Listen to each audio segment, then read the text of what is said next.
चलो बच्चों, आज हम कक्षा 10 का विज्ञान का 5वां चैप्टर पढ़ेंगे, तत्व के आवर्तन वर्गीकरण। मतलब कि तत्वों को कौन कौन से भागों में बांटे गए उसके बारे में आज हमको क्या पढ़ना है। ठीक है, तो आगे देखते हैं। तो 9वीं कक्षा में हमने सीख चुके कि आसपास के पदार्थ तत्वों के मिश्रण एवं यौगिक के रूप में उपस्थित रहते हैं। हमने यह सीख लिया है कि तत्वों में एक प्रकार के परमाणु से बने होते हैं। क्या आप जानते हैं कि आज के कितने भी तत्व पता चल चुका है कि आज तक के हमने 118 तत्वों की जानकारी है। इन सभी तत्वों के गुण विभिन्न और इनमें 94 तत्व प्राकृतिक रूप से पाए जाते हैं। मतलब कि 94 तत्व, अलग अलग तत्व, सोना चांदी पीतल कोयला तांबा, ये अलग अलग सारे तत्व, इन सब की खोज 118 तत्वों की खोज है, जिसमें 90 तत्व प्राकृतिक के द्वारा मिलते हैं। जैसे कि विभिन्न तत्वों के खोजों को हो रही थी, वैज्ञानिक इन तत्वों को गुणों के बारे में अधिक से अधिक जानकारी एकत्रित करते हैं। तत्वों के इन जानकारियों को व्यवस्था करना बड़ा ही कठिन लगा है। उन्होंने इन गुणों में से एक ऐसा प्रतिरूप ढंग आरंभ किया है जिसके आधार पर हम इतने सारे तत्वों का आसानी से ध्यान किया जा सकता है। मतलब कि ये क्या एक प्रतिरूप है। बहुत सारे इन्होंने अलग अलग प्रकार के तत्वों की खोज की है, खोज करके उनका नामकरण, उनकी जानकारी भी रखी हुई है। तो इस प्रकार से अलग अलग प्रकार के तत्वों की खोज करके उनके नामकरण करना, उनकी जानकारी देना वैज्ञानिकों ने कार्य किए हैं। तो उसमें देखिए, अव्यवस्थित हो या व्यवस्थित करना, ये तत्वों के वर्गीकरण का प्रारंभ का प्रयास। मतलब कि उनको जो व्यवस्थित हो कि अव्यवस्थित है तत्व, ठीक है, जिसका नाम हो रखा गया है कि नहीं रखा गया, जिसकी खोज हुई कि नहीं हुई, उनके बारे में इसके अंदर क्या जानकारी दी गई है। हमने पढ़ चुके हैं कि कैसे विभिन्न वस्तुओं और प्राणियों के उनके गुण धर्मों के आधार पर वर्गीकरण किया जाता है। अन्य स्थितियों में भी हमें गुणधर्मों के आधार पर व्यवस्थित होने के कारण उदाहरण मिलते हैं। जैसे दुकानों में साबुन को एक साथ एक स्थान पर रखा जाता है, जबकि बिस्कुट को एक स्थान के दूसरे स्थान पर रखा जाता है। या कि साबुन की नहाने का साबुन, कपड़ा धोने का साबुन आदि अलग रखा जाता है। इसी प्रकार से वैज्ञानिक तत्वों को उनके गुणधर्मों के आधार पर वर्गीकृत करने का अव्यवस्थित रूप से व्यवस्थित कर सकते हैं। सबसे पहले हम ज्ञात करें कि धातु अधातु के वर्गीकृत करने के लिए जैसे का एवं उनके गुणधर्मों के बारे में हमारा ज्ञान बढ़ता है, वैसे वैसे वर्गीकृत किया। मतलब इनके उदाहरण के तौर पर प्राणियों के गुणधर्म अलग होते हैं और उनके अलग प्रकार से रखे। उसी प्रकार से जो रसायन होते हैं उनके भी गुणधर्म अलग अलग होते हैं, उनके तत्व अलग अलग। आप एक दुकान में जाते हो तो साबुन अनेक प्रकार, लाइबो के साबुन, डेटोल का साबुन, नहाने का धोने का साबुन, अलग अलग प्रकार के साबुन होते हैं। बाकी एक ही खाने में रखे होते हैं, अलग अलग बांट करके। ठीक है, इसी प्रकार के क्या होते हैं कि इसके अंदर भी ठीक है रसायन जो होते हैं उनको रखा जाता है, बल्कि अलग अलग जगहों पर बांट कर रखा जाता है। ठीक है, इस प्रकार से उनको बांटे जाते हैं। ठीक है, और उनका नामकरण किया जाता है। अब आगे पढ़ते हैं तो आप देखेंगे इसके अंदर के ड्रब राइनर के त्रिक के बारे में, ये भी वैज्ञानिक थे। तो उन्होंने 1817 में जर्मनी रसायन को वुल्फगांग ड्राइनर के समान गुणधर्म वाले तत्वों के समूहों के व्यवस्थित करने का प्रयास किया। तीन तत्वों वाले मुख्य समूह को चुना। मतलब कि इन्होंने क्या किया कि इसको बांटने का, इन्होंने क्या अलग अलग करने का इन्होंने प्रयास किया। तो चलो एक जैसे जो तत्व मिलते हैं उनको क्या बांट करके अलग अलग। आप जैसे बात करें कोयला, तो कोयला 5 प्रकार के होते हैं, बिट्यूमाइट, लिग्नाइट, अलग अलग, बाकी है तो कोयला ही। तो उनको अलग अलग बांटने का भी किस तरह से इन लोगों ने काम किया हुआ है।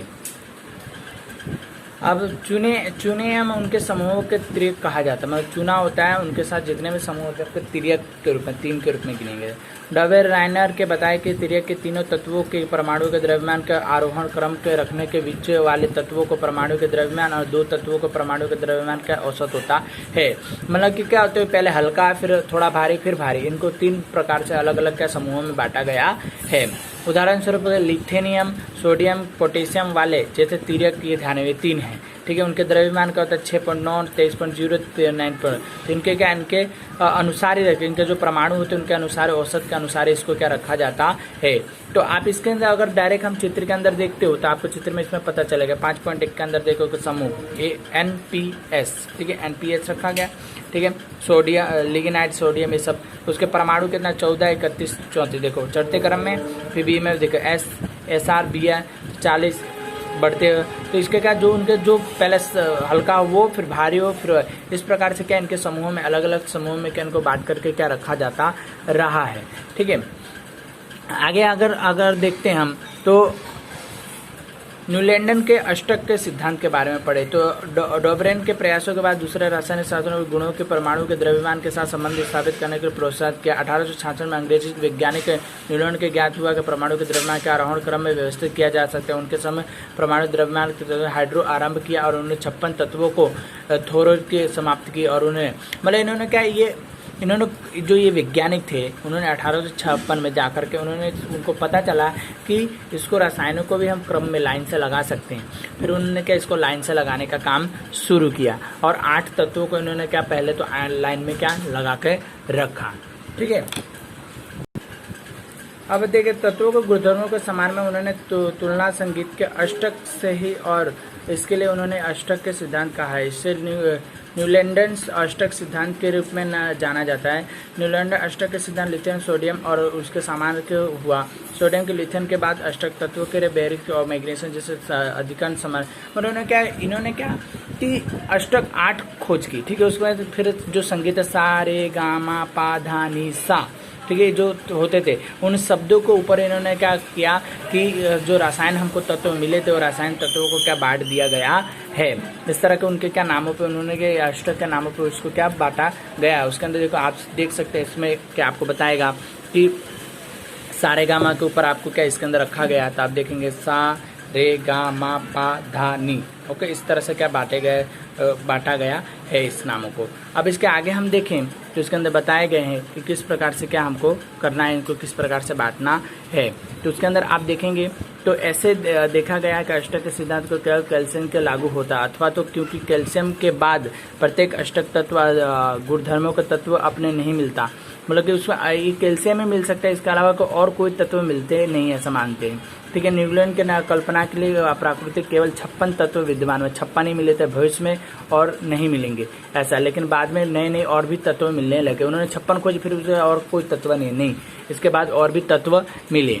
ठीक है, फिर उसके बाद देखें तो अपने सारणी के अनुसार समझित होने के लिए न्यूलैंड ने 2 तत्वों के एक समान साथ रख दिया और कुछ असमान तत्वों के एक साथ स्थान रख दिया। आपने 1953 में देखा कि ढूंढ सकते हैं कि ध्यान दीजिए कि वो कोबाल्ट और निकलेट के एक साथ में है, इनमें भी एक साथ को स्तंभ रखा जाता है जिसके क्लोरो और ब्रोमीन जैसे गुणधर्म दोनों तत्व विभिन्न। आयरन के कोबाल्ट के निकलने दूरी दर्शा सकता है, मतलब कि क्या उन्होंने 2 तत्व एक साथ रख दिए, एक जैसे हल्के हल्के मिलते थे ऐसे को, और फिर उनको जिसमें जगह क्लोरीन और ब्रोमीन एक जैसे दिख रहे हैं, फ्लोमीन, इस तरह से अलग अलग जो नाम एक जैसे थे और तत्व मिलते थे उनको एक साथ ही रखा गया, उनको अलग बांटा गया नहीं है।